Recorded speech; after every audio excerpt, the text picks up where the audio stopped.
A paz do Senhor Jesus a todos. Eu sou o pastor Renato Zanini e você está no canal do Universo Bíblico Teológico. O tema da mensagem de hoje é Lei do Levirato. Vem comigo.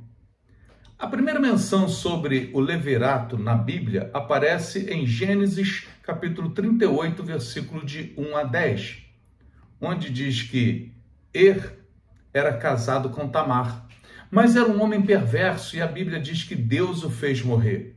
Então, Onã, irmão de foi chamado a cumprir o levirato. Diz no versículo 8 de Gênesis 38. Então disse Judá a Onã: possui a mulher de teu irmão, cumpre o levirato e suscita descendência a teu irmão. Em linhas gerais, o levirato era praticado quando ocorria a morte de um marido que ainda não tinha filhos homens com sua esposa. Cabia a um irmão não casado ou a algum parente mais próximo que estivesse disponível casar com essa viúva. O detalhe é que no levirato, o filho que nascesse dessa relação era considerado legalmente como filho do falecido. Vamos analisar o levirato na lei de Moisés. Primeiro, provavelmente temos aqui uma orientação de que somente um irmão solteiro pudesse, caso o irmão casado morresse sem filhos homens, casar com a viúva. Texto de Deuteronômio capítulo 25, versículo 5 vai nos dizer: se irmãos morarem juntos e um deles morrer sem filhos, então a mulher do que morreu não se casará com outro estranho, fora da família. Seu cunhado a tomará e a receberá por mulher e exercerá para com ela a obrigação de cunhado. Olha aí. Segundo, apenas o primeiro filho desse casamento seria considerado como sendo do falecido. Em Deuteronômio 25, versículo 6 explica: o primogênito que ela lhe dar será sucessor do nome do seu irmão falecido, para que o nome deste não se apague em Israel. Terceiro, esse irmão poderia recusar casar-se com a viúva, mas isso deveria ser informado aos líderes anciãos da cidade e representava um ato de grande vergonha para ele. Isso está em Deuteronômio 25, de 7 a 10. Ora, um outro caso na Bíblia, onde temos o levirato sendo praticado com algumas variações, é na história de Ruth.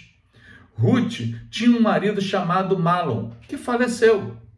Quando chegou a Israel, encontrou Boaz, que era um parente do seu marido. Está no capítulo 2 de Ruth. No entanto, antes de Boaz, existia um outro parente mais próximo que deveria exercer o papel de resgatador na família. Porém, esse resgatador não quis resgatar as propriedades e cumprir o levirato para com Ruth, o que fez com que Boaz fosse o resgatador e também cumprisse o levirato. Está em Ruth capítulo 4, versículo de 9 a 10. A única menção que nos dá pistas sobre o levirato no Novo Testamento é na mesma história registrada em Mateus 22, versículo 23 ao 28, Marcos 12, 18 a 23 e Lucas 20, 27 a 33. É a mesma história que se repete, onde ali os saduceus testam Jesus perguntando sobre uma mulher que ficou viúva por 7 vezes e o levirato foi cumprido por 6 irmãos. Observe Lucas 20, 28. Diz assim, perguntaram-lhe: mestre, Moisés nos deixou escrito que se morrer o irmão de alguém, sendo aquele casado e não deixando filhos, seu irmão deve casar com a viúva e suscitar descendência ao falecido. Então, observe que foi falado também de levirato no Novo Testamento. Não temos mais menção nenhuma do levirato em outros textos, o que nos faz crer que ele foi sendo cada vez menos praticado até desaparecer. Dessa forma, finalizamos entendendo que o levirato foi praticado principalmente com o objetivo de manter as posses dentro das próprias famílias, como uma espécie de proteção familiar contra as pessoas de fora que pudessem casar com viúvas sem filhos e se aproveitar do que o falecido marido tinha conquistado.